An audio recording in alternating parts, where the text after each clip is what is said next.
também se eu tô conseguindo. Ó, tá gravando, hein? Fez um som aqui. Agora sim. É, Pronto, finalmente.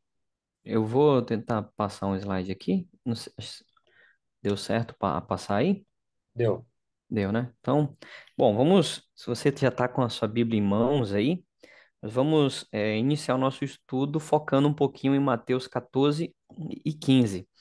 São dois capítulos que vão estar trabalhando um pouco mais da vida de Jesus ali na região da Galileia.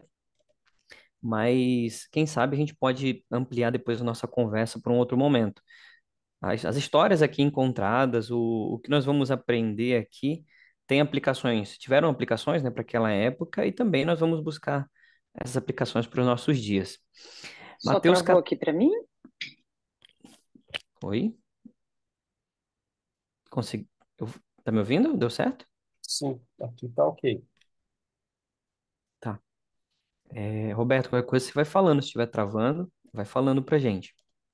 Aí voltou, desculpa interromper. Não, tudo bem, Bom, tudo bem. Nós vamos continuar então aqui o nosso estudo com relação a Jesus. Eu creio que ele tem que ser o foco e o centro das nossas conversas aqui também. E quando nós vamos ali em Mateus 14, se você tem acesso à sua Bíblia aí, no início desse capítulo de Mateus 14, já começa de maneira trágica, assim, porque aqui é apresentada a morte de João Batista. Nós já falamos sobre João Batista, ele é primo de Jesus. Apesar de eles não terem convivido na infância, João acabou indo para a região ali dos desertos do Jordão, próximos ao Jordão. Jesus também acabou morando longe ali do seu primo, mas ambos, tanto Jesus com o seu ministério, quanto João com o seu ministério também, eles levavam adiante a pregação do reino de Deus.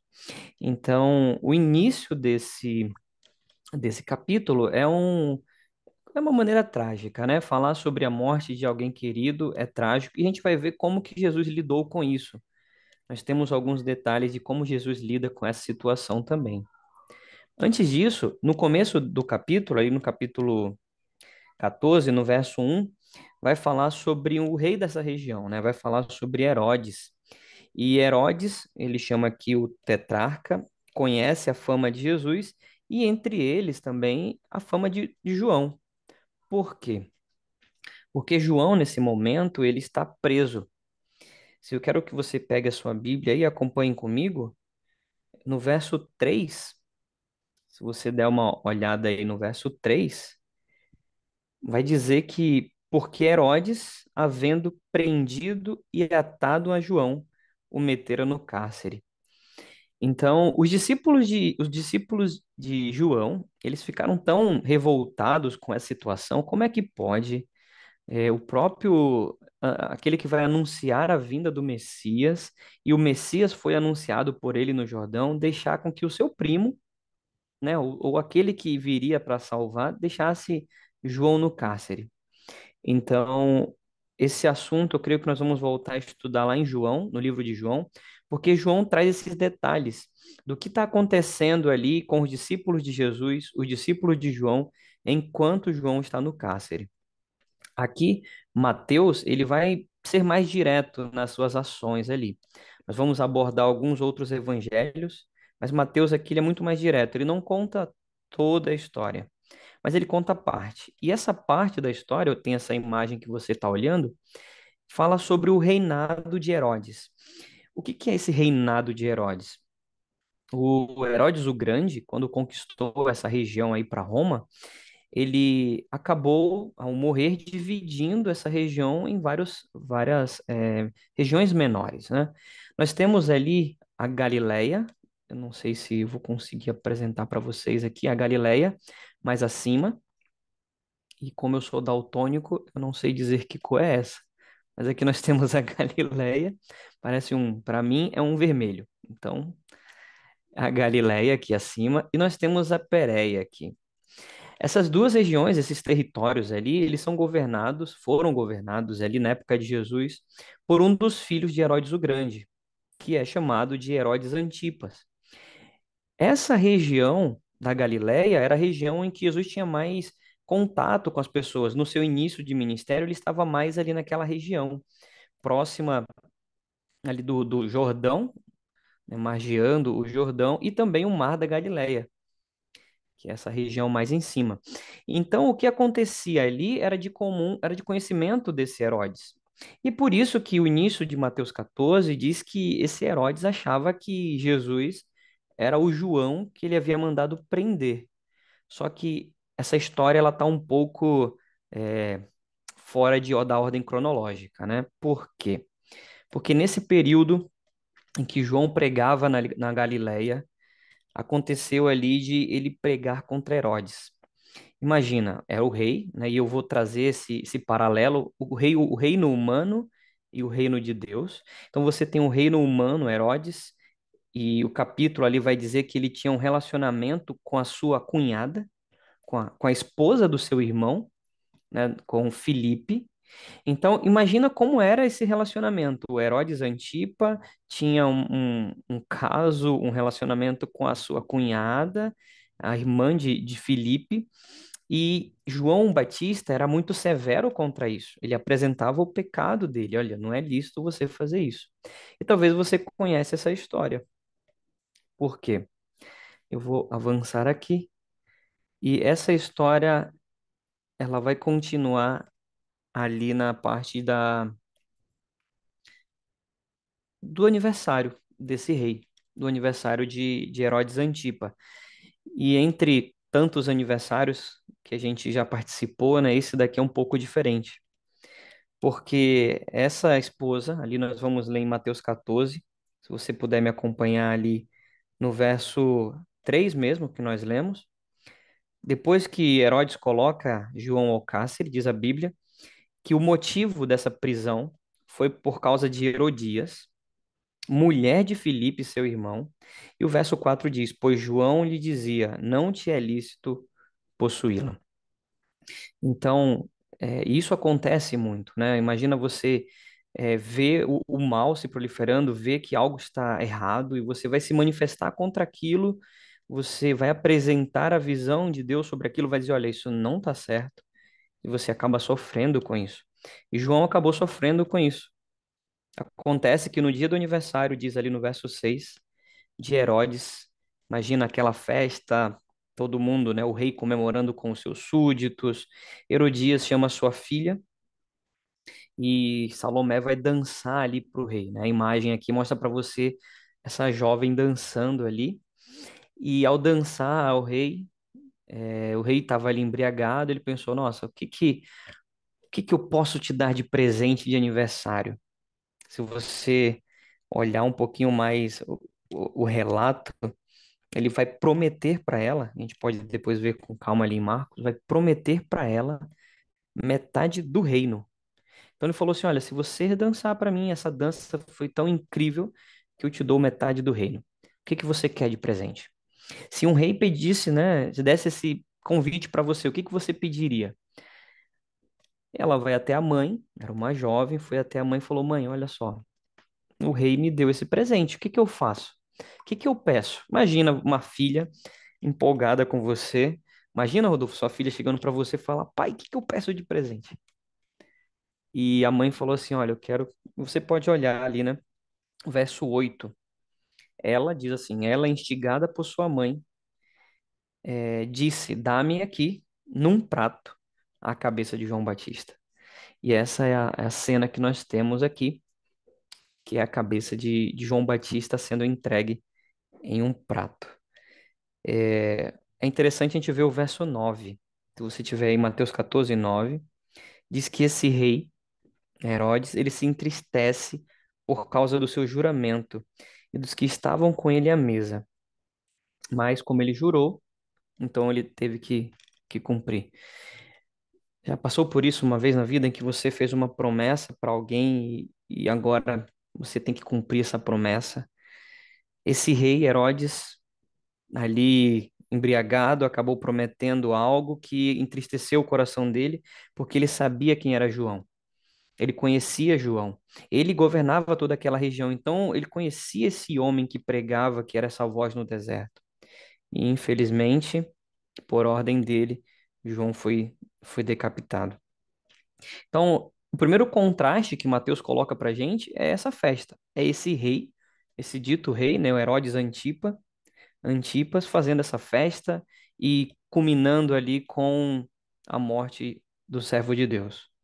E agora a história ela continua, o finalzinho ali de Mateus 14 vai falar um pouquinho para a gente sobre o final não, né? Aí em seguida vai nos mostrar um pouquinho mais sobre como que Jesus vai agir, como que o verdadeiro rei agiu nessa situação. Mateus 14, no verso 13. Olha só, Jesus ouvindo isto, né, ouvindo sobre a morte do seu primo, retirou-se dali num barco para um lugar deserto, à parte. Então, a tristeza no coração de Cristo fez com que ele se retirasse, buscasse um lugar para pensar, para entender, talvez para chorar. Ele era humano, assim como nós somos humanos. Não temos o relato de como que estavam os sentimentos de Jesus ali, mas ele foi para um lugar deserto para tentar meditar e refletir no que estava acontecendo. E nós nos sentimos assim também. Nós precisamos, em certos momentos, parar, abrir o coração, falar com Deus, se entregar, porque não é justo, não é? Nós vivemos nesse mundo de injustiça e não foi justo o que aconteceu com João. Jesus agora vai pensar e vai parar para refletir sobre isso. Só que o verso continua ali no verso 13 diz assim: sabendo as multidões, vieram das cidades seguindo por terra. Imagina Jesus triste, né, em luto, mas as pessoas descobriram onde ele estava e correram para cima dele, né? Foram atrás de Jesus. A vida às vezes tem disso também, né? Às vezes o nosso luto e ele não para, né? As coisas do dia a dia não param, a gente não tem um tempo para ter esse luto, assim como Jesus não teve. As pessoas descobriram para onde ele estava e correram para ali, foram para perto dele. E aqui é interessante, aqui nós temos agora a visão desse rei. Enquanto Herodes está festejando e culminando nessa festa com a morte de um servo de Deus por uma promessa que ele fez, agora você tem agora um rei, o verdadeiro rei, indo a um deserto, a um lugar solitário, e as pessoas então buscaram e foram atrás de Jesus. E aqui a gente vai encontrar uma das cenas mais incríveis da Bíblia. Mas para isso a gente precisa entender um pouquinho o que acontece entre as multidões chegarem a Jesus. Eu quero que você dê uma olhada comigo no verso 14, aí mesmo, a gente vai fazer uma leitura seguida. Mateus 14, 14. Jesus viu ali então uma grande multidão, compadeceu-se dela e curou os seus enfermos. Enquanto o rei está ali embriagado, né, trazendo decretos de morte ali, cuidando dos seus próprios interesses, o verdadeiro rei Jesus está cuidando das pessoas, como um rei deveria fazer, está cuidando dos feridos, tá se compadecendo deles. Então, que contraste a gente consegue ver aqui no início de Mateus 14. Nós temos um rei humano e nós temos o verdadeiro rei, o rei divino, apresentando esse contraste entre o celeste e o terrestre. Então, nós temos esse panorama geral. Esse é o pano de fundo do que está acontecendo ali. Jesus em luto, saindo, da região que ele estava ali.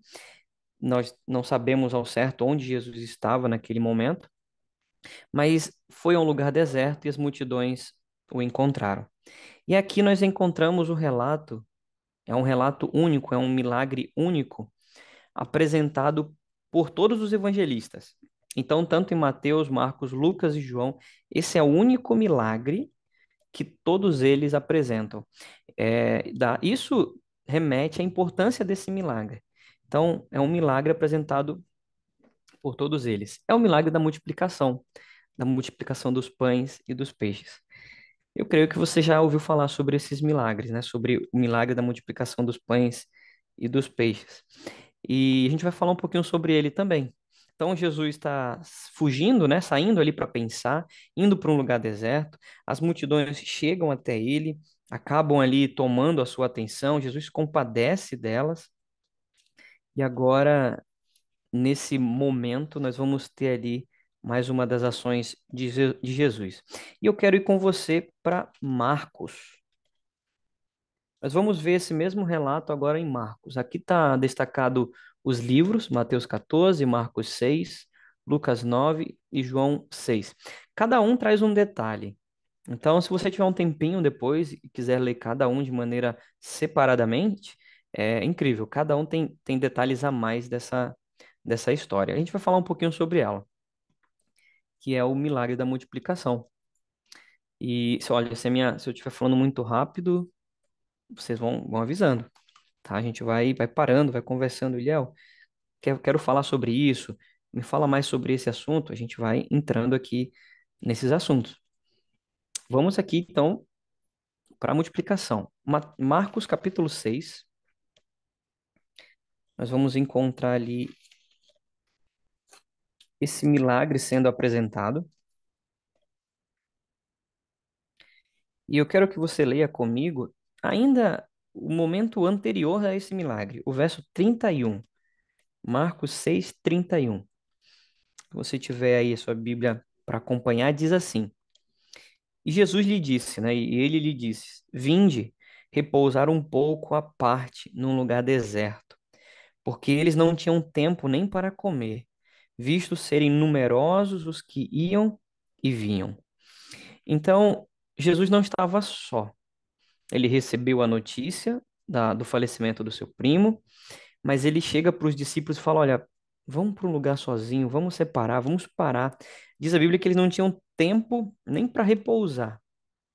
Então, já era corrida aquele dia. Imagina aquele dia corrido que você tem no trabalho, tanta coisa para fazer, e no final do dia dá ter uma notícia triste. Então, Jesus chega assim: Olha, vamos para um lugar separado, né? Vamos para longe de tudo isso. E o verso 33, olha o que diz o 33. Muitos, porém, os viram partir e, reconhecendo-os, correram para lá, a pé, de todas as cidades, e chegaram antes deles. É incrível isso, né? Jesus está saindo ali, pegando o barco, e isso ali seria na região da Galileia. A gente vai falar um pouquinho mais sobre o mar da Galileia. Então ele está ali naquele mar, né, da Galileia, que é um lago, e ele está saindo com o discípulo. Imagina ali a cena, ele embarcando, o discípulo saindo, e agora as multidões né, viram o barco, e falam: Nossa, ali é Jesus, vamos correr. Eu fico pensando, eu gosto de pensar na cena, né? Eu acho que eles estavam ali correndo na margem do rio. A Bíblia diz isso, que eles correram. Imagina as multidões correndo. Imagina as pessoas saindo das cidades correndo e vendo o barquinho de Jesus indo. Eu acho que o barquinho estava indo e eles corriam e viam o barco, "Oh, vai para lá." Eles iam correndo, margeando. A gente não consegue vislumbrar com detalhes tudo isso, mas as pessoas foram a pé atrás de Jesus, correram atrás de Jesus. E eu quero ler com você o relato, esse eu trouxe para a gente ler, que é o verso 34 de Marcos. Eu coloquei numa outra versão aqui, numa outra linguagem, que diz assim: Quando ele chegou, né, ele viu grande multidão, teve compaixão deles, porque eram como ovelhas sem pastor. Então começou a ensinar-lhes muitas coisas. É incrível isso, né? De um lado, você tem o contraste de um reino terrestre e do outro um rei que se compadece pelos seus, o rei que é o nosso pastor, como diz o Salmo 23, o Senhor é o meu pastor, ele se compadece dessa multidão. Imagina eles correndo, ofegantes, chegando onde Jesus estava com o barco, e esse número começou a crescer. Vindo de todas as cidades, essa multidão cresce, cresce. A Bíblia diz que eram para mais de 5.000 pessoas reunidas ali. Mais de 5.000 pessoas para ouvir o Jesus, para ouvir as mensagens desse reino. E Jesus começou a ensinar. Além de ensinar, nós lemos também que ele começou a curar. Então, tinham curas, as pessoas eram curadas, havia a instrução da palavra, mas o tempo foi passando.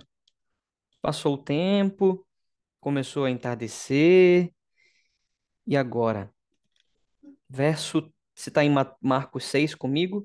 Marcos 6, o verso 35. Diz o verso assim: Em declinando a tarde, vieram os discípulos e disseram: É deserto este lugar, e já avançada a hora, despede-os, verso 36, para que passando pelos campos ao redor e pelas aldeias, comprem para si o que comer. Ficou tarde, ficou de noite, começou a fechar o comércio e as pessoas não queriam ir embora. Imagina isso, as pessoas queriam permanecer ao lado de Jesus, queriam estar com ele, e as pessoas não iriam embora.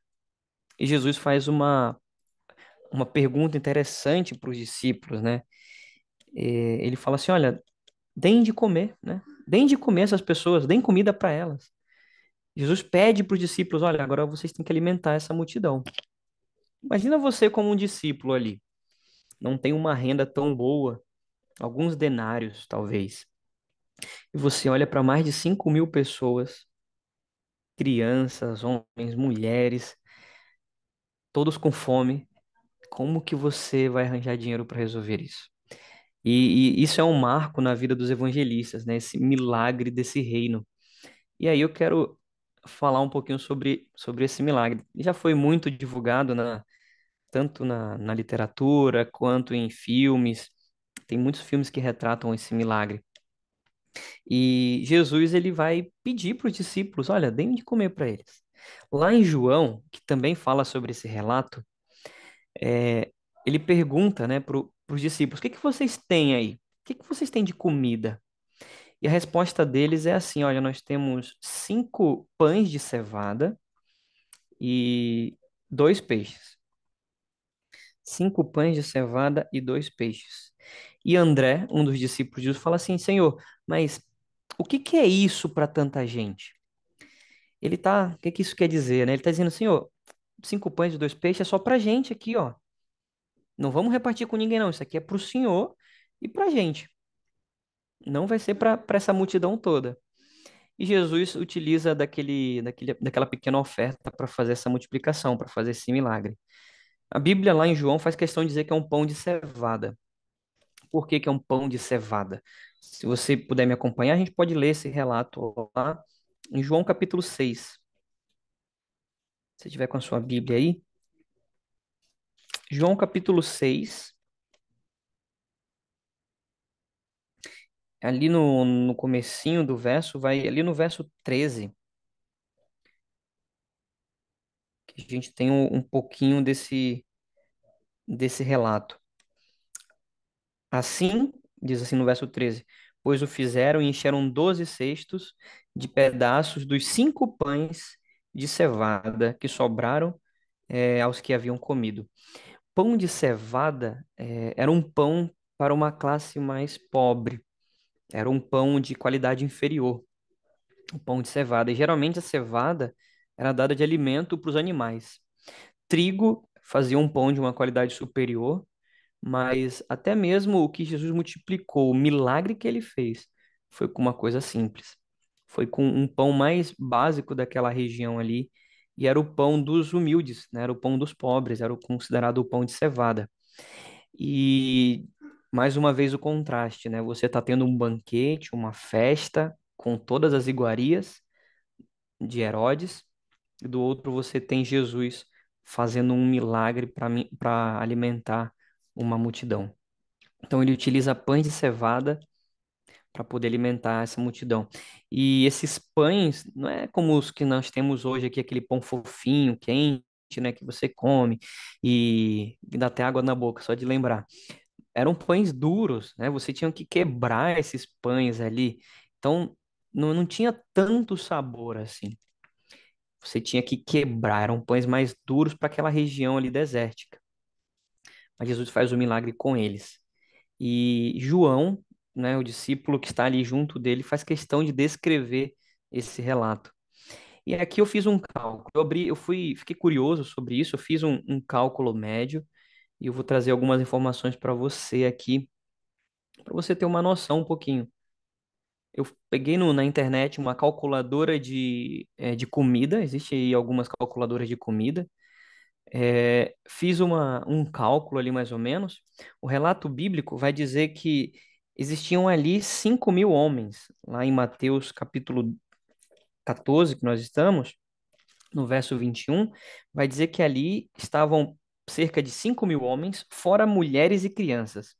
Alguns escritores bíblicos, eles chegam a dizer que haviam ali mais ou menos cerca de 15 mil, de 15 a 20 mil pessoas naquele momento. De 15 a 20 mil pessoas reunidas ali para ouvir Jesus. Imagina o número de pessoas de trabalho que era fazer aquilo. Eu coloquei nessa calculadora, você tem aqui ao lado, você pode visualizar, o número de pessoas. Eu acrescentei ali 2.500 pessoas a mais ali, eu não, só para a gente ter uma noção mais ou menos. Coloquei em média uma porção de meio quilo de 500 gramas por pessoa, entre pães e peixes. Então, entre pães e peixes, mais ou menos, cada um comeu 500 quilos. 500 quilos é ótimo, né? 500 gramas. E coloquei ali uma refeição, essa calculadora faz. E aqui tem uma pergunta interessante, né? A eficiência do preparo dos alimentos em porcentagem. Bom, Jesus está fazendo um milagre. A eficiência é 100%. Tudo que ele pegava, quebrava e ia aumentando.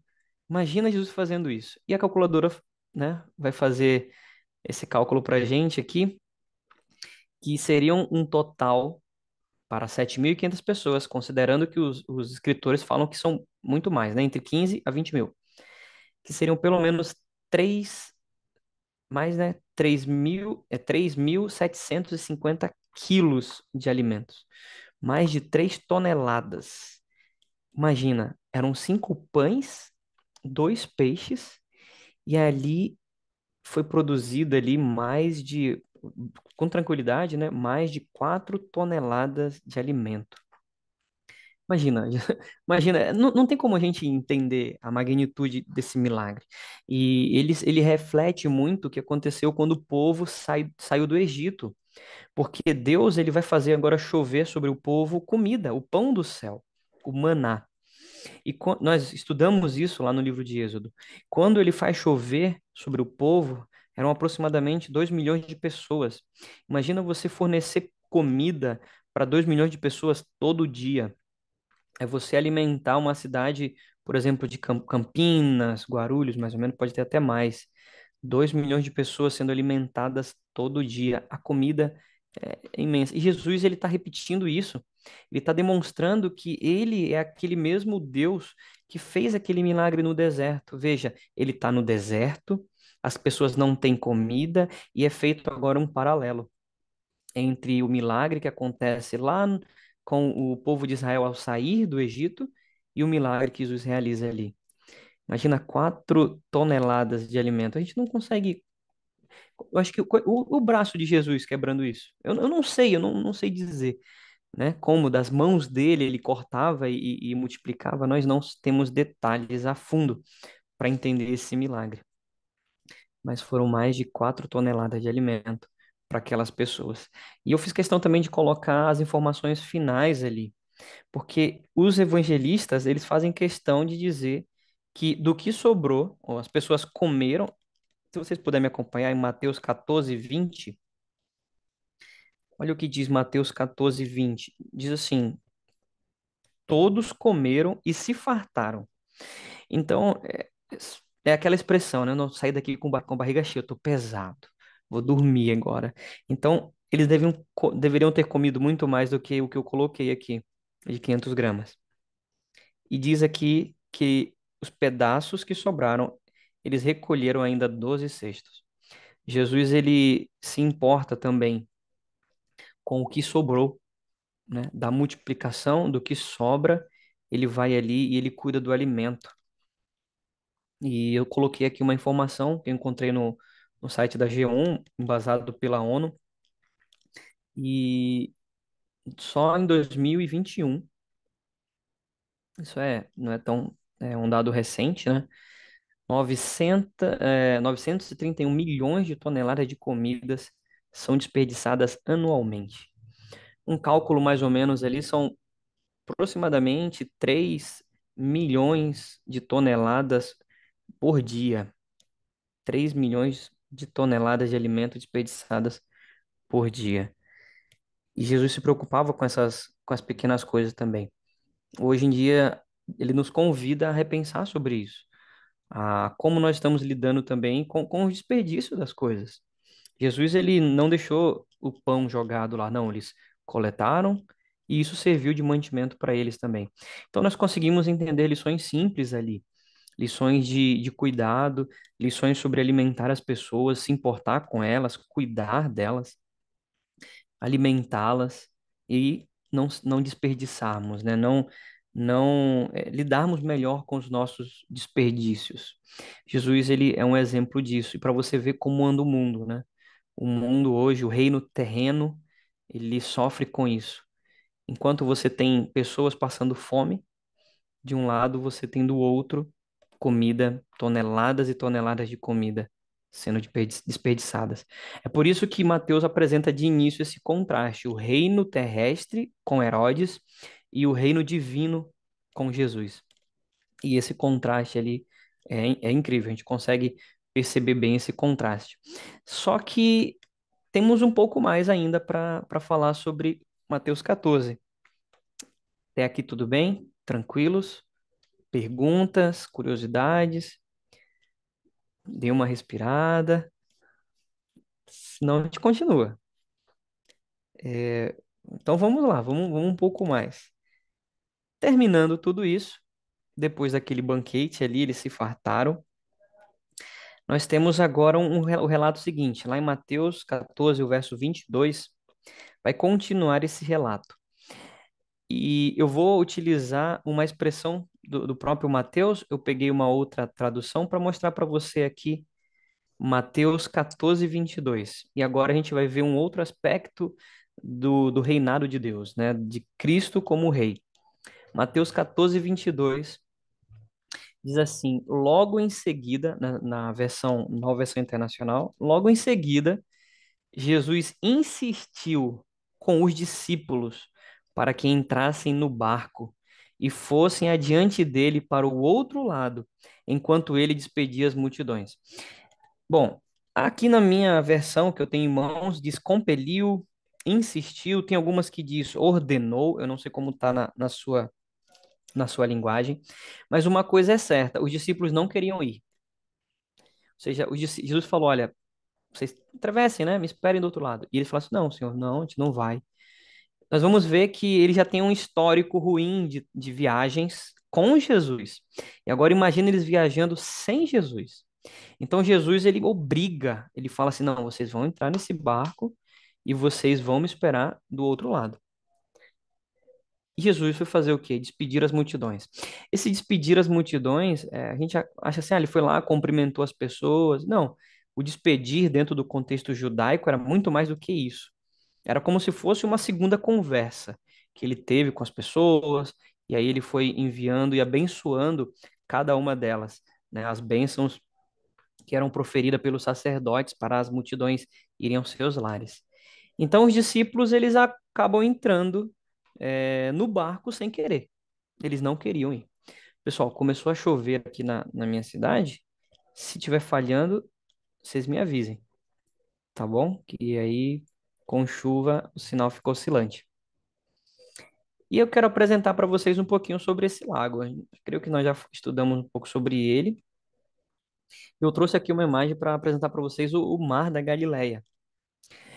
Vocês podem ver aí o Mar da Galileia, essa parte mais embaixo aqui.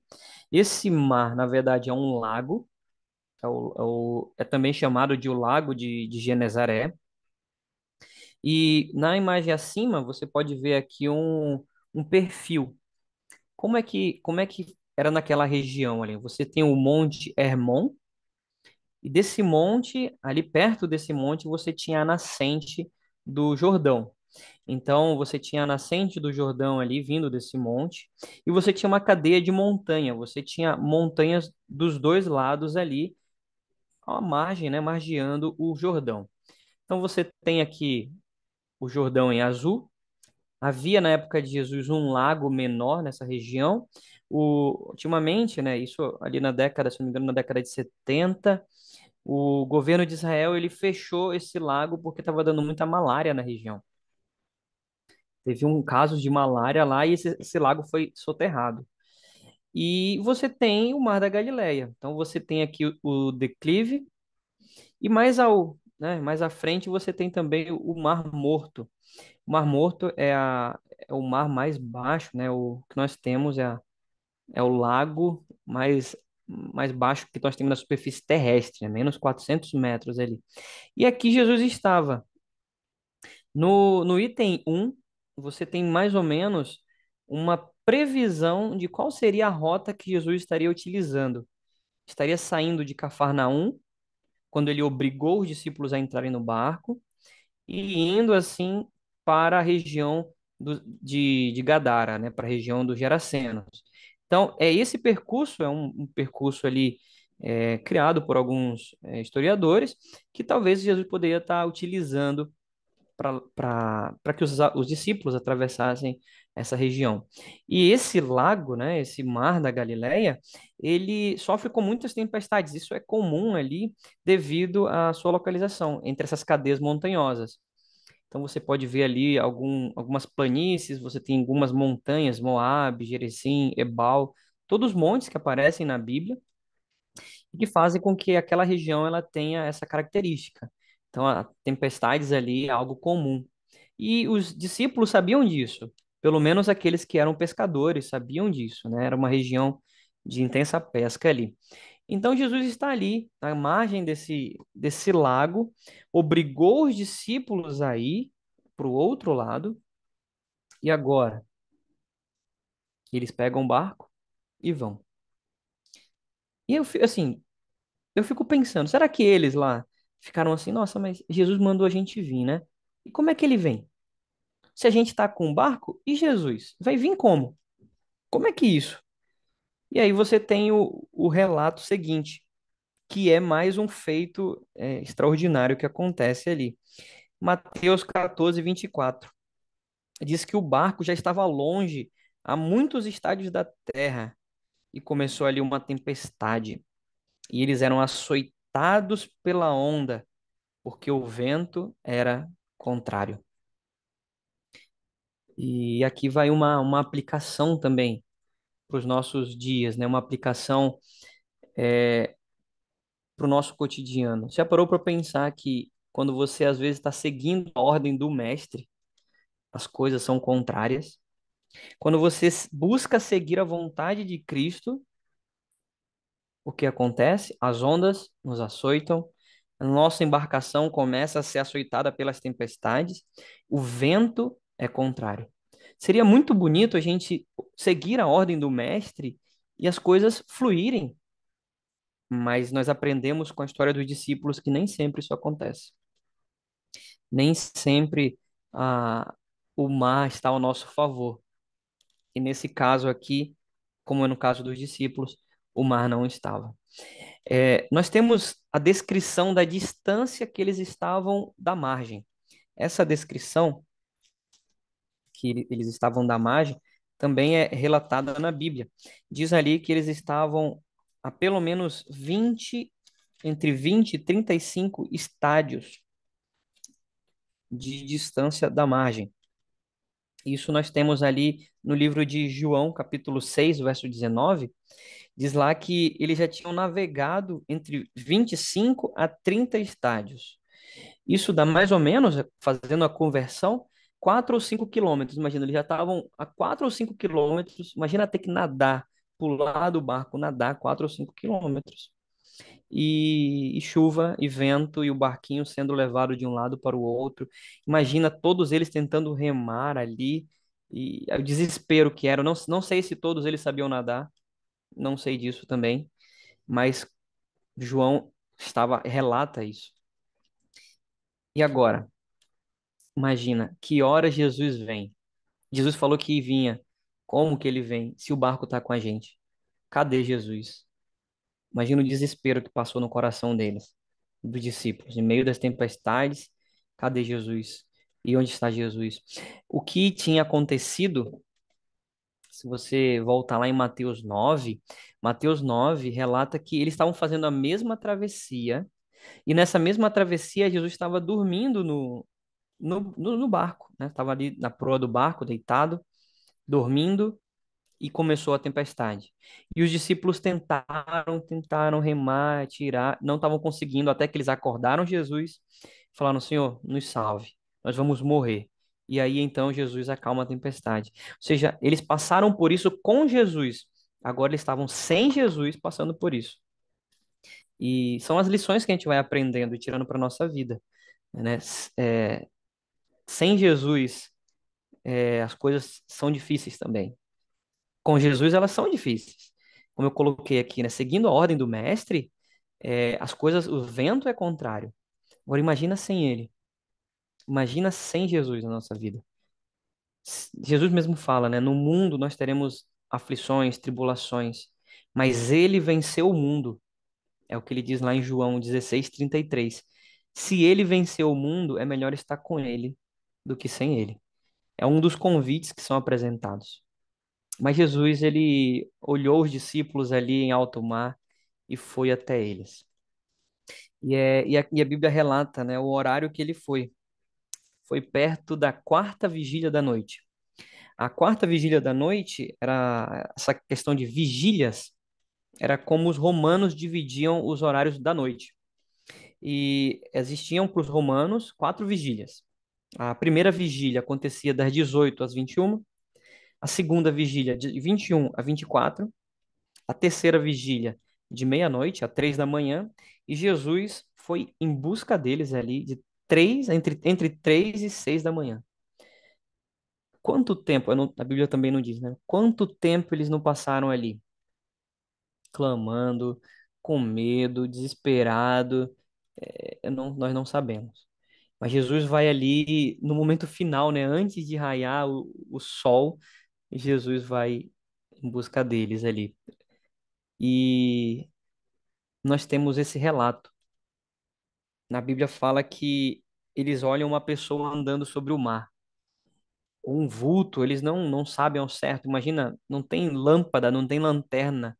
Eu acho que em meio a alguns relâmpagos eles veem alguém andando, um vulto andando sobre o mar. E lá em Mateus 14 diz que no verso 26 diz assim: E os discípulos, ao verem-no andando sobre as águas, ficaram aterrados e exclamaram: É um fantasma! E tomados de medo gritaram. Olha, só tinha homem naquele barco e ninguém fugiu. Todos gritaram quando viram o fantasma e ninguém fugiu. E agora? E é interessante, eu vou pegar essa palavrinha fantasma, né? Os judeus, eles não tinham essa crença, eles não possuem essa crença conforme a Bíblia de vida após a morte. Essa crença é uma crença que vem ali devido aos gregos.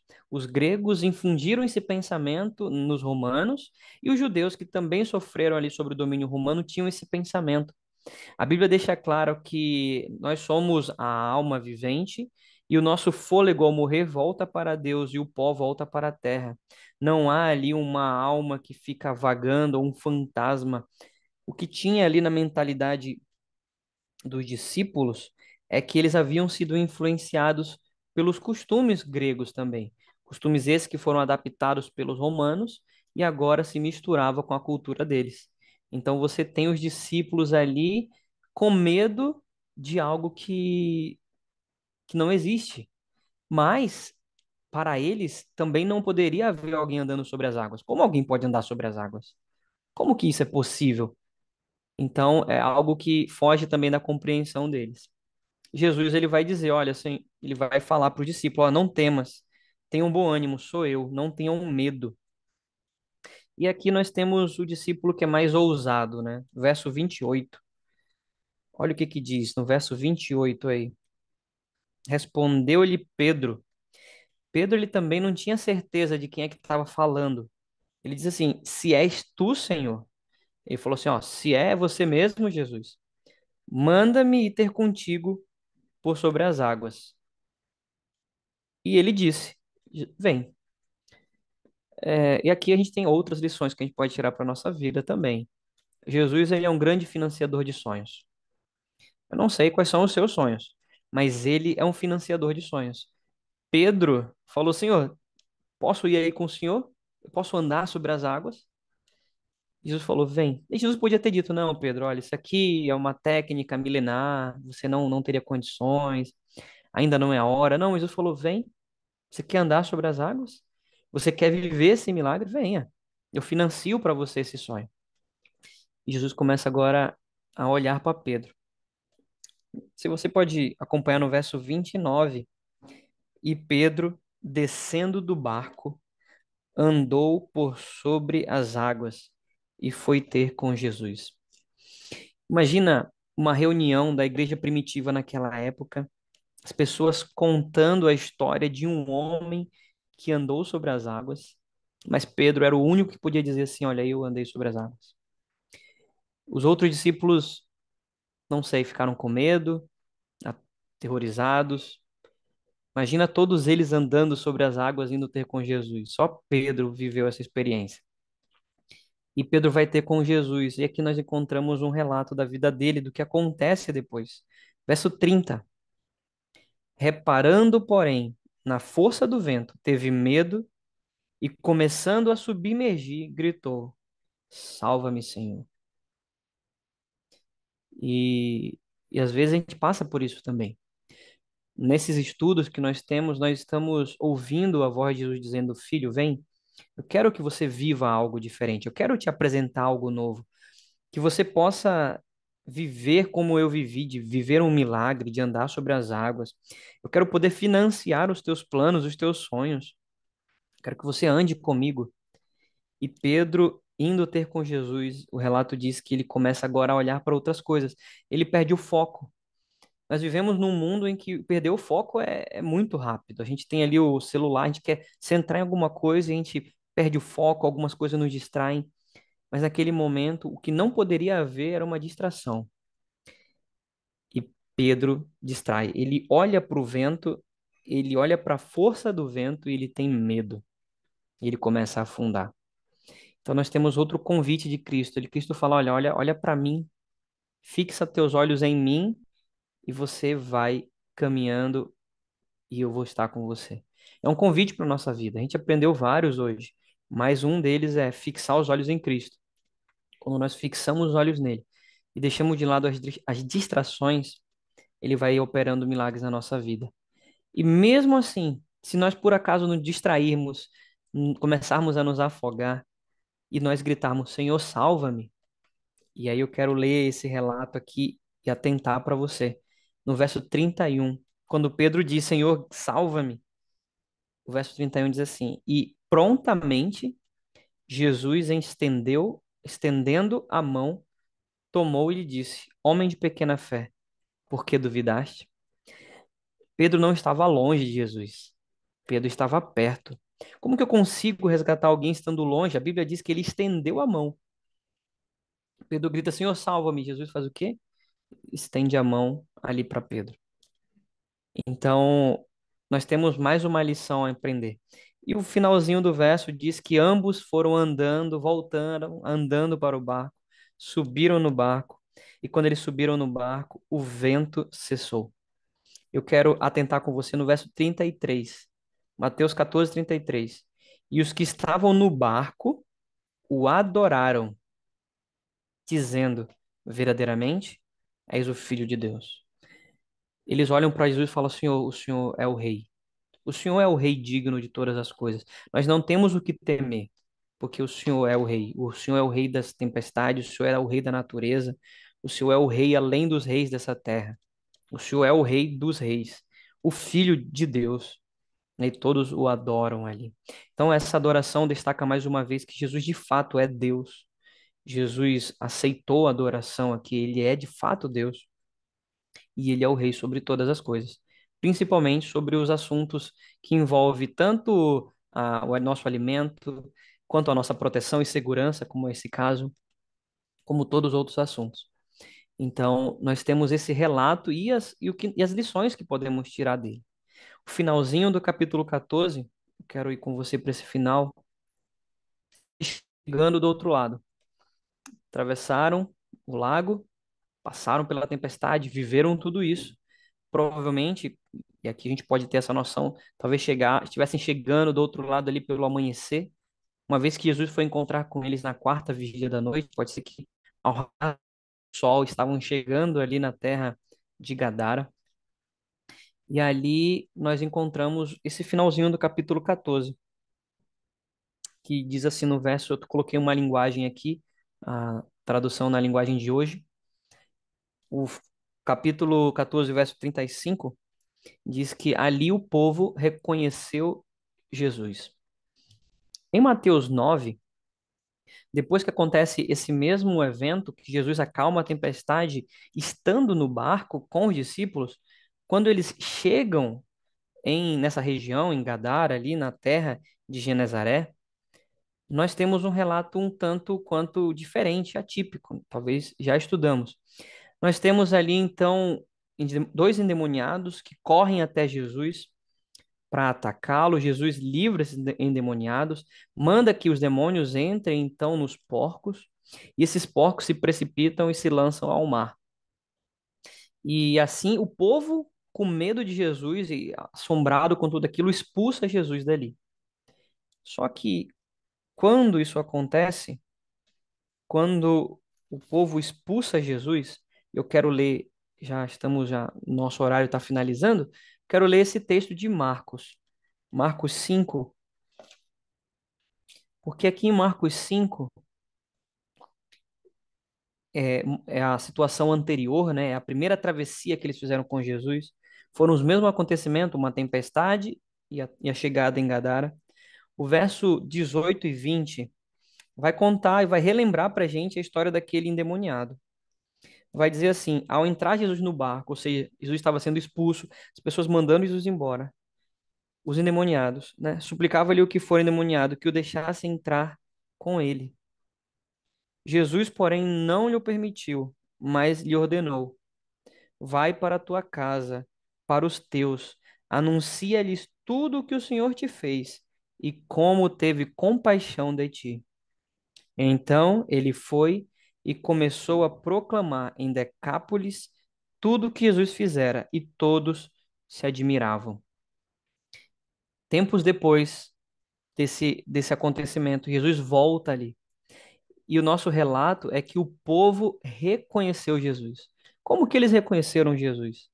Porque ali naquela região da Gadara, aqueles dois homens, né, ficaram ali para pregar, para falar sobre Jesus. Apresentaram para aqueles que tinham medo de Jesus uma nova visão, porque Jesus, diz a Bíblia, teve compaixão deles.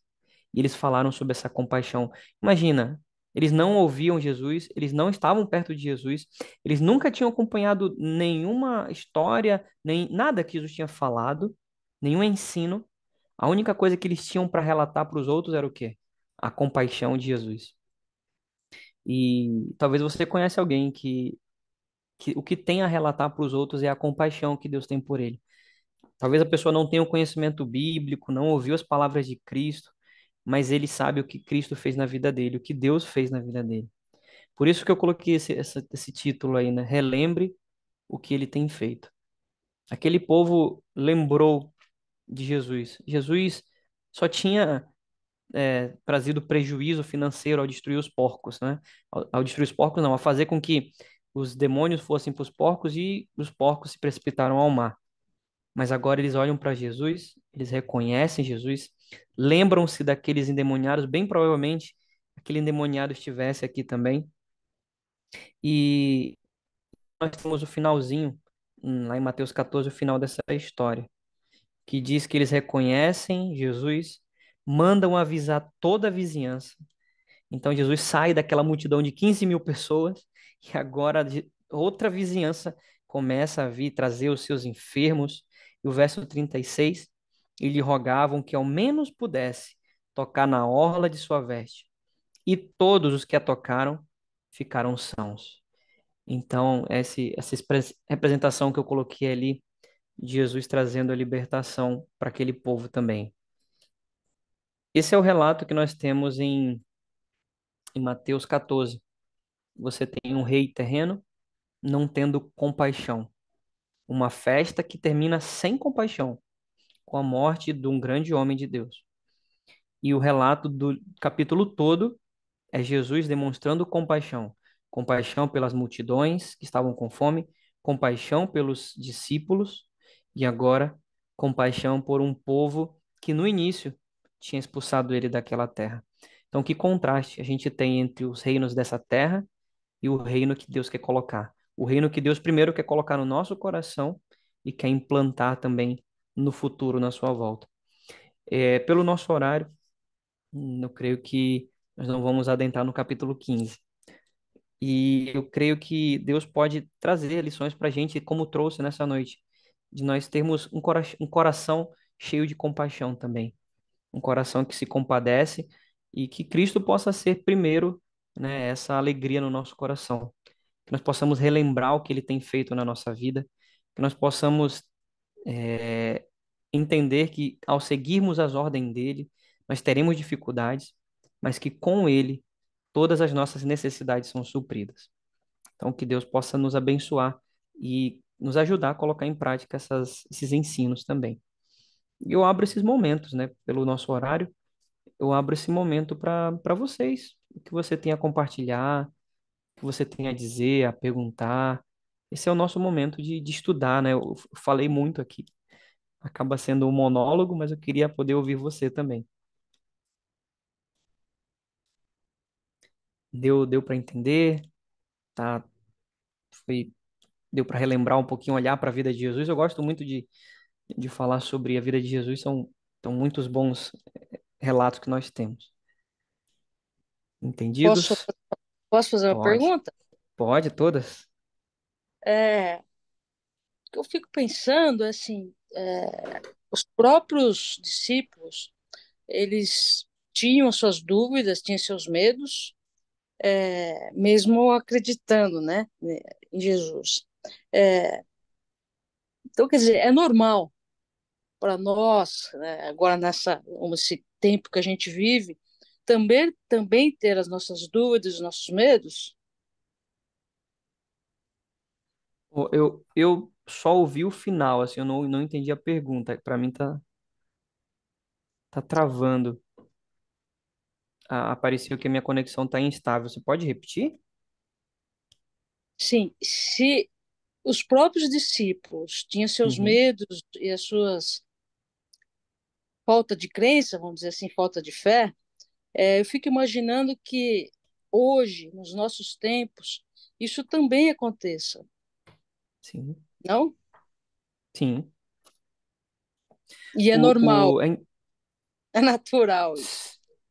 sim, isso é natural porque é, se nós olharmos para a história de Jesus, os discípulos, mesmo estando com Jesus, tinham dúvidas. Mais na frente, nós vamos falar sobre a morte dele, e os discípulos ainda tinham dúvidas. E essas dúvidas, por exemplo, um exemplo clássico deles era Tomé. Né? Tomé, ele tinha dúvida de fato com relação a Jesus. Mas as dúvidas, de fato, elas nos assediam. Nós temos essas dúvidas. O que que nós temos de diferente, o que nós somos convidados, é a cada dia buscar sanar essas dúvidas, que entra ali a questão da fé. Né? A fé é isso, né? É tanto que Jesus, quando salva Pedro, ele fala assim, olha, por que que você, né? Por que que a tua fé é tão pequena? Você é um homem de pequena fé. Então, o nosso convite, e o convite que Jesus nos faz, é que nós tenhamos fé. No capítulo 15, nós vamos falar um pouco sobre essa fé. Fé essa demonstrada na vida de uma pessoa que não era nem do povo de Israel. Então, o exercício da fé é algo que nós precisamos buscar. E me veio à mente um verso, e o Rodolfo vai me ajudar também aí se eu estiver falando algo contrário a isso, Rodolfo. Mas me veio à mente um verso que fala sobre a fé. Se você vai lá em Hebreus capítulo 11, vai dizer que sem fé é impossível agradar a Deus. Então, o que que nós temos hoje? Talvez nós temos a condição de Pedro, nós temos uma fé pequena. E com essa fé pequena surgem muitas dúvidas, né? Às vezes a fé é pequena e as dúvidas são grandes. Em outros casos, nós podemos ter uma fé grande e dúvidas pequenas. Mas isso é um convite. A fé é algo que que ela vai sendo trabalhada, né? Ela vai sendo adquirida. Fé é um dom. Quando você vai lá em 1 Coríntios 13, lá vai dizer que existem três grandes dons que Deus nos dá: a fé, o amor e a esperança. Então, a fé é algo que Deus nos dá. Então, o simples fato de nós perdermos essas dúvidas, vou colocar assim, de não termos mais dúvida, é uma ação do próprio Cristo na nossa vida. É uma ação do próprio Deus. Ele é o que deseja tirar do nosso coração essas dúvidas. Então é por isso que ele financiou o sonho de Pedro. Pedro, vem, né? Eu vou. É por isso que tinha os milagres, para que pouco a pouco a fé deles fosse sendo trabalhada, construída. É claro que milagre nem sempre é um sinônimo de crença em Deus, né? Muitos viram os milagres de Jesus e mesmo assim crucificaram Jesus. Os próprios fariseus viram os milagres, viram tantos milagres, mas crucificaram Jesus. É no livro de Romanos que vai dizer que a fé vem pelo ouvir e o ouvir a palavra de Deus. Romanos capítulo 10 fala sobre isso, que nós podemos ir aumentando a fé, crescendo em fé, e as dúvidas vão sendo ali então sanadas, vão desaparecendo com o tempo. Então isso é uma jornada, né? Não é um momento, não tenho mais dúvidas, né? A gente tem dúvidas ao longo da nossa vida. Não sei se eu te ajudei a entender essa questão, Sim, sim, é como, perfeitamente. é como eu vejo. O Rodolfo Sim, pode, o Rodolfo pode também apresentar. Eu concordo com tudo que obrigada. você disse, Eliel. Só interessante acrescentar que é muito interessante quando a gente compara os discípulos antes e após a morte de Jesus. Até o momento da morte de Jesus, a gente vê toda a problemática com a falta de fé, e parece que após a morte de Jesus muda isso, muda uma chave ali, eles demonstram uma fé muito grande. Então parece que existe para eles ali um ponto da virada, uma chavinha ali que vira em algum determinado momento, né? E eu espero que um dia eu encontre alguma chave assim também na minha vida, porque minhas dúvidas são muitas e sempre vão continuar existindo. E é muito difícil você resolver todas as dúvidas, tá? A minha fé, eu preciso ficar relembrando porque eu acredito naquilo o tempo inteiro. Eu tenho dificuldades aí o tempo todo, tá? E eu espero que um dia aconteça algo assim também na minha vida. Se você vai ler as histórias dos discípulos na igreja primitiva após a morte de Jesus e você vê o que eles passaram antes, quando Jesus estava aqui, você vê uma fé gigante depois. Isso é uma coisa interessante de se observar. Uhum. O... Eu posso ler uma frase que eu adoro, Claro, toda vez eu lembro dela. É, a preocupação é uma conversa que você tem consigo mesmo sobre coisas que não pode mudar. E a oração é a conversa que você tem com Deus sobre as coisas que Ele pode mudar. E é bem isso, né? Totalmente ligado à fé. Você acaba se envolvendo nessas preocupações, deixa a fé de lado e você não vai conseguir resolver. E esse não vai conseguir resolver é sem a ajuda do Espírito Santo, te dando sabedoria, te dando clareza, né? E você só vai ficar remoendo aquilo. É jogar aquela fé de lado mesmo, né? perfeito, Roberto. Eu gosto bastante dessa. Sim. Imagina, os discípulos, até certo ponto na tempestade, eles fizeram o que estava ao seu alcance, né? Eles tentaram remar, tentaram usar as técnicas que eles conheciam de sobrevivência em alto mar, no caso, no Mar da Galileia. Mas foi só quando Jesus chega ali que muda a situação. Então, de fato, Deus ele traz ao nosso coração essa certeza, né? Olha, a gente ora para que a nossa fé seja fortalecida nela. Eu não sei se nós já estudamos aqui, mas tem um milagre que Jesus faz, que um homem chega para Jesus e Jesus, depois de uma conversa com ele, o homem diz assim: Senhor, me ajuda na minha falta de fé. Então, às vezes falta isso em nós também, né? Essa fé, né? Essa fé, Jesus fala, né, sobre a fé, essa fé que transpõe montanhas, essa fé que vai além do visível. Então, isso é o nosso dia a dia, a gente vai aperfeiçoando essa fé. E é um dom de Deus. Então, Deus, ele quer colocar no nosso coração essa fé. E é isso. Mais Quem ou mais? E eu Tem. acho até que, pensando assim, todo mundo ali no barco, se você ter a fé que mesmo se acontecesse alguma coisa, era vamos usar o seu destino, né? Era o que ele planejou para você. Ter até essa compreensão, né? Que é o mais difícil de todas, é a aceitação, né? Era isso que ele queria. Vamos dizer assim, situações que tinham que acontecer, tá? O que queira ou que não, Jesus sabia, Jesus obrigou eles aí. Jesus sabia o que ia acontecer. Ele sabe, né? Ele sabe de todas as coisas. O Espírito Santo revelava para ele os acontecimentos do dia. Então ele sabia o que ia acontecer.